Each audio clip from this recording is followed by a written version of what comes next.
Happy Friday, everyone. Welcome to the Media Row podcast with me, Justin Miller, sponsored by Kelly's Little Nipper and Stevens Automotive and Sales. Happy to be here to kickstart your 3-day weekend. We will take a 3-day weekend ourselves. No show on Monday with Memorial Day on Monday.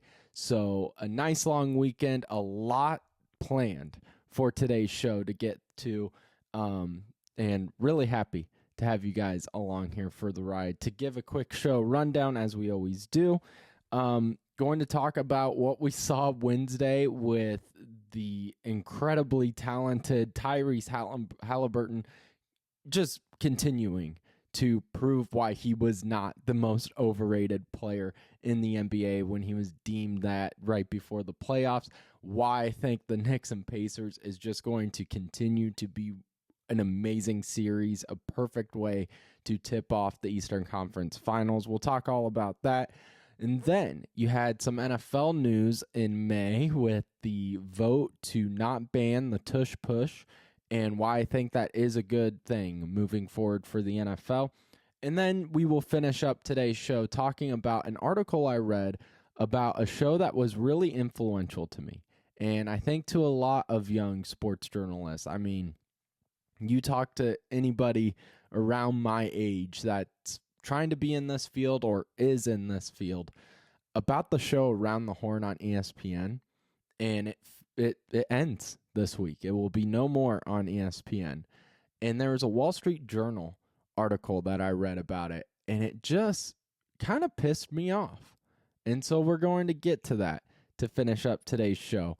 But before we jump in and kickstart your weekend, need to give a shout out to Kelly's Little Nipper at 1701 East Grand Avenue in Des Moines. Perfect little spot. It's starting to get nicer. I know this week it's kind of been like, what the hell happened to our summer weather we were enjoying? But that weather's going to come back. That patio's going to open up. Joe Woodley, Carson Ross, and I were out there on the patio last Saturday in the sun. It was perfect after, a freezing cold charity golf tournament that we had a blast in. And go check out Kelly's Little Nipper Facebook pages. All those photos are out there of all the different companies and teams enjoying themselves. And that's just one of the many reasons Kelly's Little Nipper is special. One, they have great food, great drinks. Two, they get live music. Friday, tonight, you can go check out, see who's live down there at 1701 East Grand Avenue in Des Moines. And then finally, the reason everybody gravitates towards Kelly's, just the community. Jeff, the owner, is fantastic. Everyone that works there, from the cooks to the waitresses to the bartenders, everyone is fantastic over there at 1701 East Grand Avenue in Des Moines. Make sure to go check out Kelly's Little Nipper for yourself here soon. Use the keyword Hendo to get yourself some deals from Kelly's Little Nipper, proudly sponsoring the show, the Media Row podcast. When you go down to 1701 East Grand Avenue in Des Moines, make sure to let them know that Media Row sent you. So like we said, first topic we're going to get to today is a recap of what we saw on Wednesday, because it just fit perfectly. We had Jake Bren, again, who was awesome to come on the show. And he's one of those guys, I watch the NBA playoffs. I love basketball, but I'm not going to watch every game. Jake is one of those 10 guys in Iowa that I know watches every single NBA game, especially his Denver Nuggets. So him coming on the show, had him preview, kind of give a deep dive into the Western Conference Finals and the Eastern Conference Finals. And one of the things we spent a long time talking about was this Knicks and Pacers possible Game 7 series. It looks already like it's going to go 7 games. But we spent most of the time talking about Tyrese Haliburton. He was deemed, the most overrated player in the NBA before the playoffs opened up and tipped off, and now hits a buzzer beater. Shooter's touch, it hits the back iron, skies in the air, and drops down as the Pacers take Game 1 and knock off the Knicks at Madison Square Garden in overtime. And it's just been incredible. I mean, first off, to talk about the game itself, kind of set up how every Pacers game that I've watched goes. they're going to be down because they don't have a great defense. They're not that deep, to be honest. But their offense keeps them in the games. When you have a guy like Tyrese Haliburton, who is not only one of the league's best shooters, but one of the best passers, when you have a guard like that can be able to dish out to really anyone on the floor, they're always going to be in it. And like you heard Jake say on Wednesday, they love to run and love to push the pace. So when they're down 17, you feel like they're not out of it. And that's what happened Wednesday. And you had them score and score and score and continue to put pressure on a really strong defensive team in the Knicks.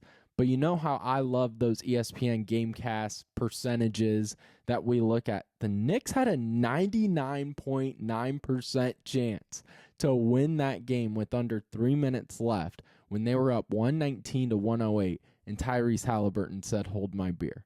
And just the Tyrese Haliburton story, and now, of course, you're seeing his face pasted everywhere because of him imitating the Reggie Miller choke. And it's funny because so many things lined up perfectly. Like in the Jake Bren interview, we talk about Haliburton and why this is going to be a great series and why we think it could go 7 games just because of the style of play. And then you also heard from me on Monday talk about how, I wasn't a big fan of Tatum and how he was stealing things. For some reason, and maybe again, this is being in Iowa, you know Haliburton better. You see how he is in front of the media. But when he did the choke, that didn't feel like him just trying to be Reggie Miller, the way I feel like Tatum was trying to be like Kobe Bryant with the post-game interview of the what's there to be happy about? That whole discussion. Then you can go back and listen to me rant about on Monday. But even Haliburton, in his press conference, when asked about the choke, he kind of admitted of yeah, it was natural. I just did it. But now I can't keep doing it because it will look like a, social media grab. Like him already announcing that makes it way different than anything I said about Tatum. And why I go through all that is because I loved it. I loved every second of these two teams drawing at each other because that's that rivalry. That's that history we talked about throughout this week of why this is such a perfect Eastern Conference Finals, because you have two of the best guards in the game, because you have two of the most hated teams. Like they do not like each other, and it's because of what we've seen in the 90s, early 2000s, early 2010s, and now it just follows into the 2020s. It's been incredible to watch. And for someone like me, again, who isn't going to watch all 82 games or how many ever there are and not get, overly excited about the in-season tournament, this is perfect. It draws me in, and I think that's what this is going to do. I think we're going to see the numbers from game 1 to game 2 skyrocket, to be honest, because of what we saw out of game 1. And the Haliburton story has just been incredible. And you heard Jake Bren talk about just how he was at Iowa State and how many fans just loved him. And even when he wasn't playing, when he was hurt, he was still traveling. His family was still traveling. And that's what makes him so likable and so easy to cheer for. And then you see him on the Pat McAfee show, and he's funny, and he doesn't care about making fun of himself or not. He's a really easy player to cheer for. What makes it really cool as well is I think I know a lot about sports. I can watch someone in college and I feel confident, when I say I think they could be pretty damn good in the pros. But none of us really know, not even the owners. It's all luck. It's all fit. And Haliburton, though, was a guy I was very strongly no, he may be good in the NBA as a bench player, but he's not going to be anything special. And when people were like, oh, he could be a first-round talent, I was like, get out of here. Like, he's good. He can shoot threes, but that's about, like, I'm not overly ecstatic about Haliburton. I'll own up to it. Hand up accountability. And it's been incredible to watch him just get overlooked, overjudged at times, people trying to find things to nitpick, and then he goes and sinks a game winner after game winner. So for the Eastern Conference Finals, perfect start. Western Conference Finals, kind of, I think what Jake said came true, of the Thunder in Game 1 really handled the Timberwolves. Now, I think this could still be a competitive series. I'm kind of with Jake, and I don't know if this one goes long. I think it's going to be competitive. But the Eastern Conference Finals, in my opinion, that's a 6 or 7 game series written all over it. And it'll be the Pacers can score 120, but do they give up 121? That's going to be the biggest tell for the Eastern Conference Finals. So a little NBA talk to kickstart the show today. But moving forward into a little NFL talk. Yes, it's May, but we're going to talk NFL. Now, we're not like the awful early morning get up. Like, I love Mike Greenberg, but I can't watch Get Up on ESPN because every topic it feels like they're going to bring up the Cowboys at some point. And you're like, it's May. Why are we talking about the Cowboys? They've been irrelevant. They have, like, my childhood, they were never that good of a team. And so we're going to bring up the NFL when it matters. And on Wednesday, early afternoon, I should say, they had the NFL owners get together and decide whether or not the Philadelphia Eagles tush push was going to be a banned play or not. They needed 24 votes. They only got 22 out of the 24, and henceforth, the tush push is still in effect for the 2025-26 season. I love it. I absolutely love that the tush push isn't banned because I think it would have come off very weak of the NFL to ban that play.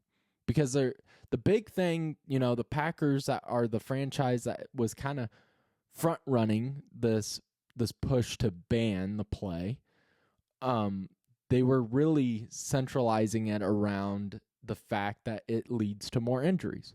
The fact is, there was nothing to really prove whether or not the tush push led to more injuries. And it's just a glorified QB sneak. They've been running it for years. So, yeah, no one was really seeing the correlation to more injuries. What we're seeing was just a play that is completely dominant right now. And I think if the NFL was to ban it, it would have come off weak. You pay these coaches millions of dollars. Figure it out. I loved what Mike Tomlin said of, yeah, it sucks to go up against it, but we got to figure out how to stop it. You can't just ban a play. You can't punish a team for being innovative and being really efficient with that innovative play. So I'm so happy the NFL didn't ban it. I think if they would have, it would have led to worse things down the road for the league. I was shocked only 10 teams voted for the play to stay. I was very shocked.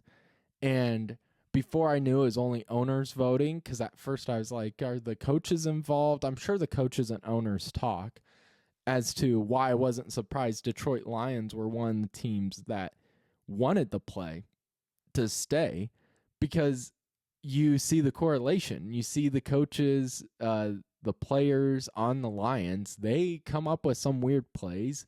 They don't like punting on fourth down or kicking field goals on fourth down, whether it hurts them or not. They love to be innovative. So I think you see correlation of the teams that wanted to keep the play and the teams that wanted to ban it. Really shocked, though, 22 teams. I guess I didn't see it being, I know it's a dominant play. I did not see it being a huge, decisive, yeah, we should ban it. There were 2 teams away from banning this play. That's incredible to me. And I just love how it's not. Now, again, it can be up for revoting after next season, but for another year, the Tush Push is still a play that will be effective in the NFL season next year. Again, it would have been way worse down the road. You're going to punish a team for doing something well. If you don't like it, learn how to fix it. It reminds me of, I play video games. I suck at them. I was always the buddy at like my friends' houses that, like, if we did brackets or anything for an NBA game or Madden, I was always the first one knocked out because I sucked. And as a little kid, you'd see your buddy would find one play and just keep doing it, and you'd get pissed. As I got older, and this is such a weird, dumb, nerdy correlation, but as I got older, you were like, no, I can't get mad at him just running drag routes. How about I just figure out how to stop it? And that's how it feels. Like, it feels you can't just punish a team for doing something effective. Learn how to fix it. Learn how to stop it. And then it will be fixed. Then it won't be so dominant. And it's the way the Eagles do the tush push is pretty crazy. Like, those linemen get down to the lowest possible ability in a split second. And that's what makes them so hard to stop. But just going through our headlines here on this Friday, that's your NFL topic for this week. Real quick, though, I should mention, because I put out a Twitter poll on the Media Row Pod. If you want to follow on Twitter, please do if you don't already, at Media Row Pod on Twitter. And we put out a poll just asking what people thought of the NFL not banning the tush push. 68% of you said glad they didn't ban it. 32% said it should be banned. And again, if you're listening, comment on that post. It's up there now forever. I'm not going to delete it. You can't vote, of course, but comment if you were one of those 32% that said it should be banned. I really want to have that discussion, because if it's about dominancy or being dominant,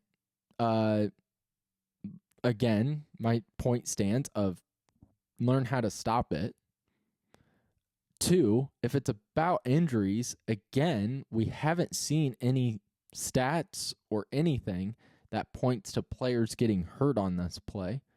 So I really want to know what that third one is. Or 3, are you just a Packers fan and butthurt that your team got exposed by it? But that's my point. Happy that you guys are continuing, though, to comment, like, subscribe, rate, all that good stuff. It is helping a bunch. Really appreciate it. And when I do those polls, I kind of don't expect much. And you guys definitely step up to the plate whenever we ask for people to comment or have interaction, because this is the show. I was learning at the radio station from some of the best, with Ross and Trav, Murph and Andy, those guys knowing how to get fans and listeners interaction. That's what I want to do here at Media Row. So please continue to interact. We love it and appreciate it. And we are just moments away from finishing up our show, but I do want to get to one last topic, and it is about that article that I previewed at the start of the show. Was reading it Wednesday. I got off work, was reading it because Around the Horn is ending after, I believe, 25 years of being on ESPN. And again, as a young journalist, as someone who grew up, it was cereal and turning on Sports Center before school. That was my morning routine. Basically from first grade until probably around freshman year of college. Like that was my morning routine. And Around the Horn, though, was an afternoon show that was always part of my routine as well. In high school, my dad and I would go work out at this gym near our house, and they always had it on the TV. It was like as soon as you saw Around the Horn, you knew your sets were almost done because you'd been there for 2 hours at that point. So Around the Horn will always hold a special place to me. Now, I haven't been watching it as often as I usually did, but it was still a really important show. And this Wall Street Journal article basically dug into Tony Reale and who was the host of the show, and saying like, oh, the show just got too serious and that's why it's getting canned. Oh, it was never real journalism. I see what he means by like not real journalism. Yeah, it is kind of set up like a game show. And honestly, these last few seasons, it did feel really game showy. Like it should have been hosted by Steve Harvey. But the too serious thing, I think that's a reason ESPN is making a bad mistake of losing Around the Horn. Because what happens when we turn on ESPN now, even SportsCenter? It's just people yelling at each other. It's not highlights. It's 14 different Stephen A. Smiths or people trying to be Stephen A. Smith. And it's not enjoyable for me. I don't enjoy it at all. Get Up, like I just complained about. It feels like who can just get the social media click by saying something outrageous. Let's get Kendrick Perkins on and let's have him say just something really dumb and stupid. And let's talk about the Cowboys for 8 or 13 months out of the year.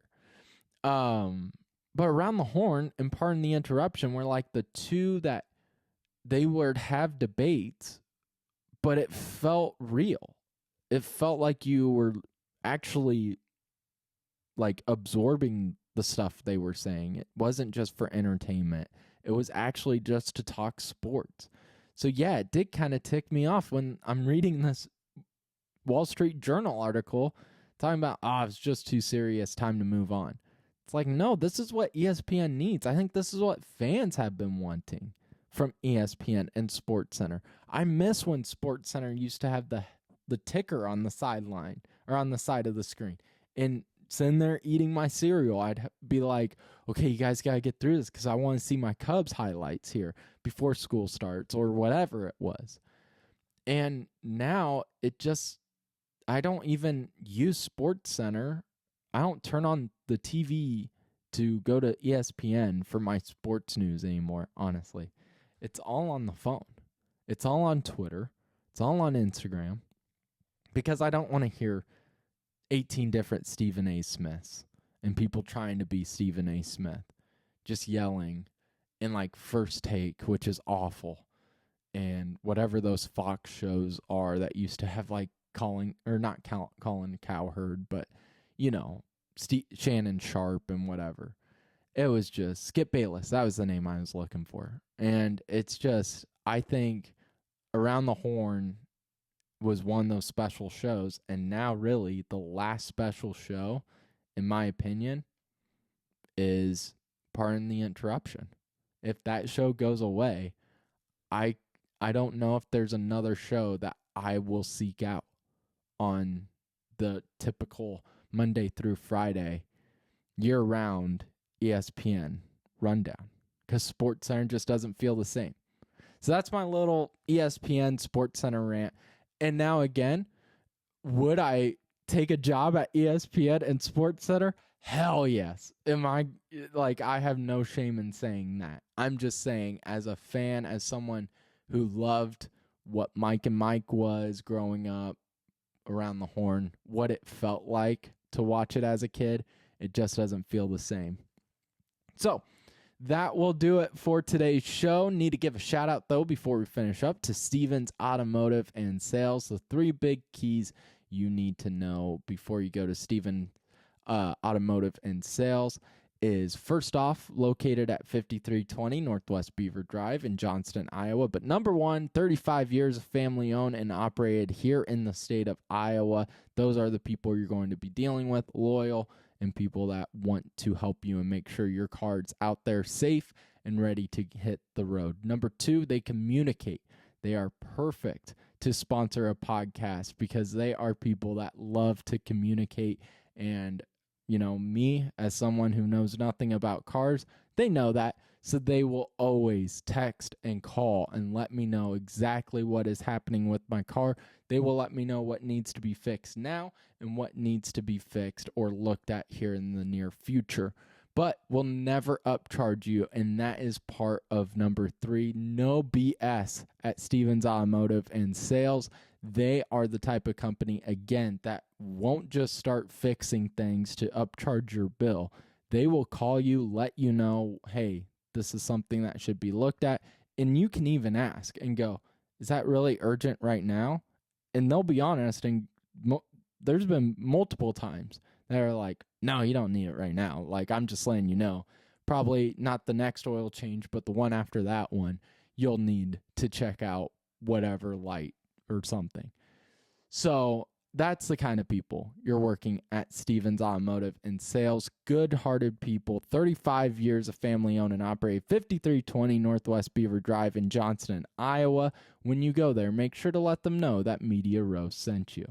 So happy to have you guys along this week. Thank you again, Jake Bren, for hopping on Wednesday to talk about the NBA playoffs. Really appreciate him. Go follow him at Jake Bren TV on social media. Follow us at Media Row Pod on YouTube and on Twitter. On TikTok, it is Justin Miller on air. And of course, follow me on Twitter at Justin_C Miller. And have a great weekend. We'll not see you on Monday. We'll see you on Wednesday next week to kickstart a shorter week of the Media Row Pod.